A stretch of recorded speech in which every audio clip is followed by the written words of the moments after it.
नमस्कार। सनातन विचार श्रृंखला में आपका स्वागत है। आज का वीडियो हमारे स्वयं के व्यवहार के ऊपर है कि जब हम ज़रूरत से ज़्यादा सहिष्णु बनते हैं और अपने आप को अच्छा बताने के लिए हम बिना मतलब का एहसान करने लग जाते हैं, मदद करने लग जाते हैं, तो उसके परिणाम में जैसा होता आया है हमारे जीवन पर ही संकट आता है। यह कथा जो आप सुनने जा रहे हैं, इसका जो उद्देश्य है वह आज के समय में तो सत्य है ही, साथ में ये महाभारत की कथा है जो महाभारत के शांति पर्व के अंदर लिखी हुई है। ये कथा जीव जंतुओं से संबंधित, लेकिन जब आप देखेंगे तो बिना विचारे किसी के ऊपर एहसान कर देना, मदद कर देना और बहुत अच्छा बनने की कोशिश करना, यह जा कर के हमारे ही नुकसान के लिए एक बहुत बड़ा आधार तय होता है। इस कहानी के अनुसार एक महर्षि जो हमेशा तपस्या किया करते थे, उनके आश्रम में सभी जंगली जीव बेरोक-टोक आज़ादी से घूमा करते थे। सभी जंगली जीव एक साथ रहते थे। आश्रम में सियार, बाघ, शेर, हाथी, सभी तरह की पक्षी, कुत्ता, बिल्ली, सर्प बिना एक दूसरे से डरे हुए आराम से आया जाया करते थे। महर्षि के तप से सभी हिंसक जीव थे वे हिंसा करना छोड़ चुके थे। शाम होने पर, रात होने से पहले सभी जीव वापस जंगल में चले जाते थे, लेकिन एक कुत्ता दिन रात वहीं महर्षि के आश्रम में ही रहता था और महर्षि के चारों ओर घूमता रहता था। धीरे धीरे महर्षि की असीम कृपा उस कुत्ते पर होने लगी। कुत्ते का समय भी आनंद से कटने लगा। लेकिन एक दिन आश्रम से जो बहुत दूर जंगल से एक चीता आ गया। उसने कुत्ते को देखा तो चीते के मुंह में पानी आ गया। वह चीता उस आश्रम के पास पहली बार आया था, तो चीता सोचने लगा अगर यह कुत्ता खाने को मिल जाए तो मज़ा आ जाए। इसलिए चीता कुत्ते का शिकार करने का मौका ढूंढने लगा। कुत्ता इस बात को जान गया कि अब उसके प्राण संकट में है।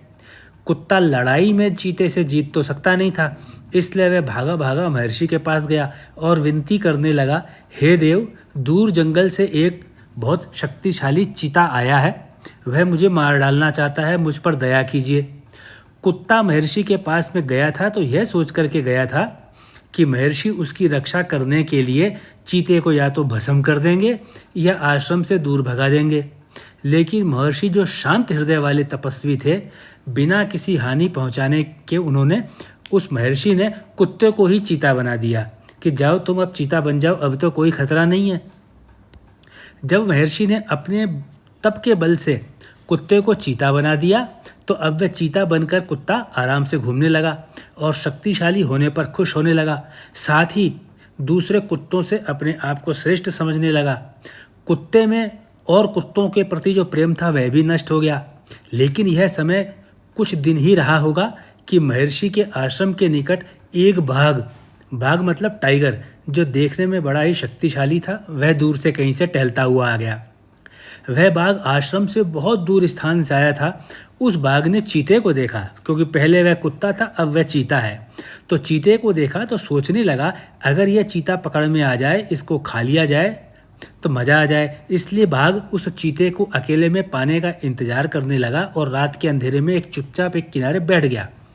लेकिन इसकी भनक चीते को लग गई और चीता सोचने लगा अगर ये बाघ मुझे खा ना जाए, इसलिए मुझे महर्षि के पास चलकर अपना दुख बताना चाहिए। इसलिए चीता महर्षि के पास जाकर बोला, दूर जंगल से एक बाघ आया है, वह मुझे मार डालना चाहता है, कृपया कीजिए, मेरी रक्षा कीजिए। महर्षि दयालु थे, जिस प्रकार से कहते हैं कि सहिष्णु थे, उनको दया आ गई। उन्होंने अपने तप के बल से उस चीते को एक शक्तिशाली बहुत बड़े आकार का बाघ बना दिया।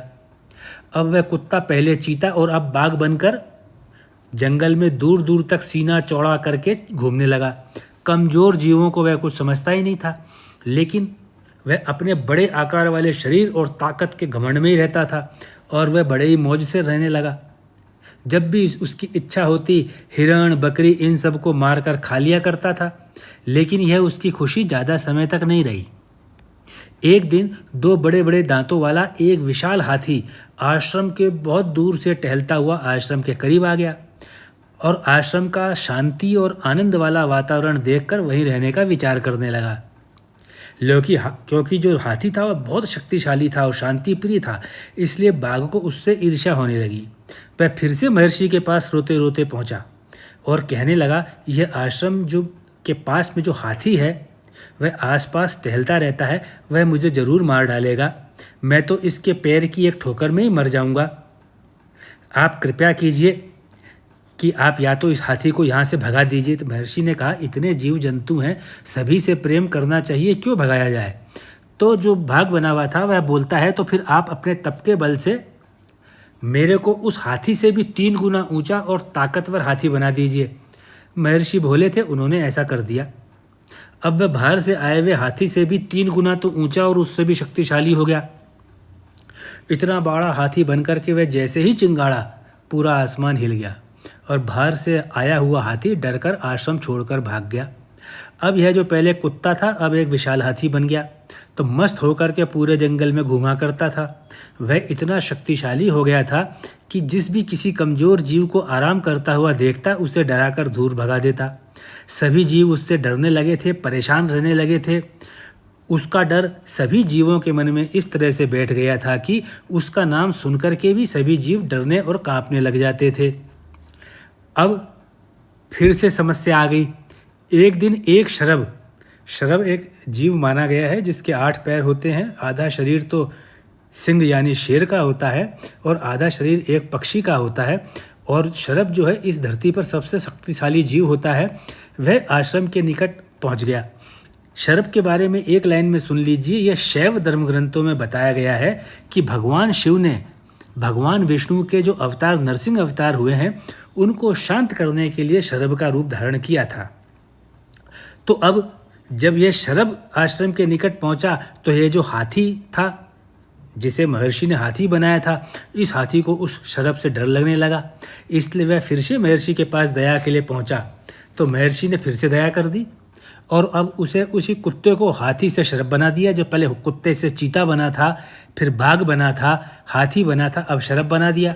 अब महर्षि द्वारा निर्मित शरभ से उस बाहर से आए हुए शरभ ने जब दोस्ती करनी चाहिए तो महर्षि द्वारा निर्मित शरभ ने दोस्ती करने की जगह दुश्मनी की, जिससे कि बाहर से आया जो शरभ था वापस जंगल में चला गया।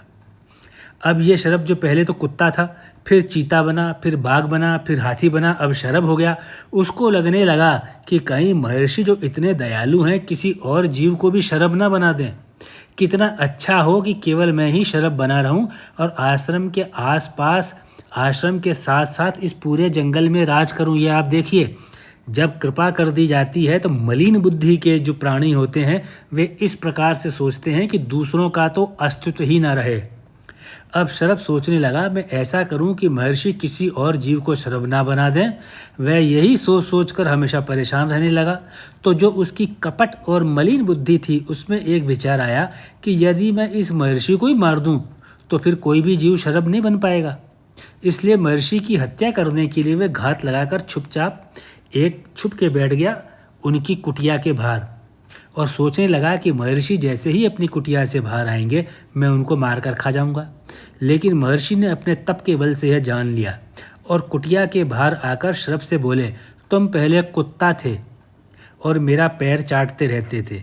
मैंने तुम्हारी जान बचाई, तुम्हें चीता बनाया, फिर तुम्हें बाघ बनाया, फिर तुम्हें एक विशालकाय हाथी बनाया, फिर शरभ बनाया। अब तुम मुझे मारना चाहते हो। वास्तव में तुम इस लायक थे ही नहीं कि तुम्हारे ऊपर कृपा की जाए। इसलिए मैं तुम्हारा नुकसान तो नहीं करूँगा, लेकिन तुम्हें फिर से कुत्ता बना देता हूँ। और महर्षि ने अपनी विद्या से उस शरभ को तुरंत ही फिर से कुत्ता बना दिया। इस कथा से यह कथा शांति पर्व जो महाभारत महाकाव्य का एक पर्व है उसमें दी गई है। इसलिए जो लोग नीच बुद्धि के होते हैं वे लोग किसी भी उपकार को तुरंत भूल जाते हैं। इसलिए आवश्यक है जिस पर भी उपकार किया जाए, जिसकी भी सहायता की जाए, जिस पर भी एहसान किया जाए, पहले ही जान लिया जाए कि उसकी बुद्धि में सच्चाई है ना है नहीं, सच्चाई है या नहीं, शुद्धता है या नहीं, सरलता है या नहीं। ऐसा कोई व्यक्ति या कोई समाज जो कुटिल है और समय पर किया गया उपकार केवल अपने लाभ के लिए भूल जाता है तो उस पर किसी भी प्रकार का कोई भी एहसान या मदद करने का विचार भी नहीं करना चाहिए।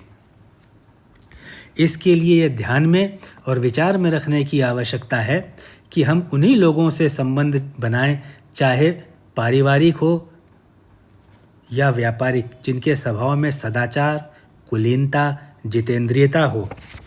ऐसे लोगों के साथ में संबंध नहीं बनाने चाहिए जिनमें दया नहीं है, जो अंदर से शक्तिशाली नहीं है, जो पराक्रमी नहीं है, विनय नहीं है और जिनमें क्षमा का प्रभाव नहीं है। क्योंकि जो लोग नीच बुद्धि के होते हैं उन पर कितना भी उपकार एहसान किया जाए, मदद की जाए, वे समय आने पर भूल जाते हैं। और जो लोग उच्च बुद्धि के होते हैं वे लोग बिना एहसान के भी मदद करने का विचार करते हैं और कमज़ोर को भी साथ लेकर चलने का प्रयास करते हैं और किसी के भी नष्ट होने की कल्पना तक नहीं करते हैं।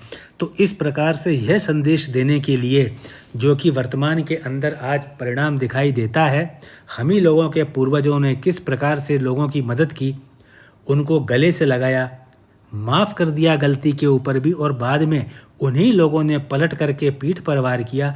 यह कथा वे भूल गए थे जो आज से 5000 वर्ष पूर्व महाभारत में लिखी गई है। लेकिन हमें इस कथा को याद रखना चाहिए और अपनी पीढ़ी को आगे से इसको दिखाना चाहिए, देना चाहिए। इस प्रकार से जो आप ये वीडियो देख रहे हैं, पढ़ रहे हैं, सुन रहे हैं, इससे आपको पता चलेगा कि जो समय हमारे ऊपर आया है, इस समय को कई हजार वर्ष पूर्व हमारे पूर्वजों ने पढ़ लिया था, जान लिया था। लेकिन जो हमारे साथ के लोग थे, जो हमारे अंतर पूर्वज थे, जो कुछ समय पहले के थे, वे लोग इस ज्ञान को भूल गए थे, इसीलिए उनको इसकी समस्याएं आई हैं। आपने यह वीडियो सुना, समझा। अगर यह आपको वीडियो अच्छा लगा तो कृपया करके अपने मित्रों के साथ इसको शेयर कीजिए, सहयोगियों के साथ शेयर कीजिए। और ये कथा इस प्रकार की है कि घर में छोटे बच्चों को भी सुनाएंगे तो उनको भी आनंद आएगा। आपने जो इस समय वीडियो देखने के लिए, सुनने के लिए अपने बहुमूल्य समय का अंश दिया, उसके लिए मैं आपका बहुत बहुत आभारी हूँ और आपको बहुत बहुत धन्यवाद देता हूँ।